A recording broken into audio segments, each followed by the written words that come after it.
সকাল থেকে উঠে আমি কি খেলাম, প্রথমেই আমি এখানে খেয়ে নিয়েছিলাম আমার যে ওভারনাইটের জন্য যে ড্রাই ফ্রুটসগুলো ভেজানো থাকে সেগুলো।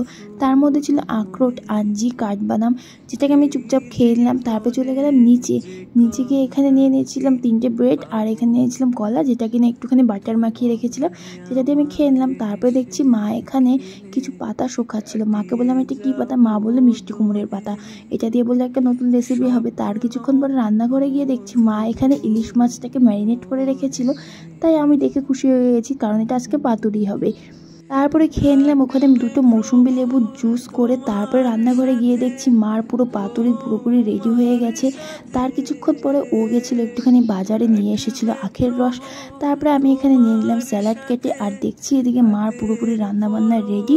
আর আমরা এখন খেতে বসে পড়েছি। আর এখানে হচ্ছে আলু সেদ্ধ, বেগুন ভাজা, আর যে পাতুরির যে পাতাটা ছিল সেটাকে মা সুন্দর করে ভালো করে মেখে নিয়েছে, আর একটু কাঁচা লঙ্কা সর্ষের তেল দিয়ে।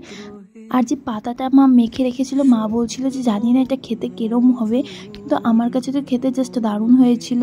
আমি তো এই প্রথমবার এরকমভাবে পাতা বাটা খেলাম, মানে এই পাতাটা বাটা। আমি কখনোই মিষ্টি কুমড়োর পাতা বাটা খাইনি।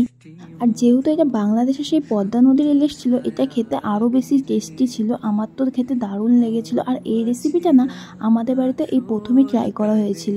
আর তার জন্য আমি নিয়ে নিলাম আর একটু ভাত, কারণ খেতে দারুণ হয়েছিল। ভাত খেয়ে এসে এখানে নিয়ে নিয়েছিলাম কিছুটা পরিমাণ তরমুজ। আর বাইরে দেখো খুব ঝমঝম করে বৃষ্টি পড়ছিল।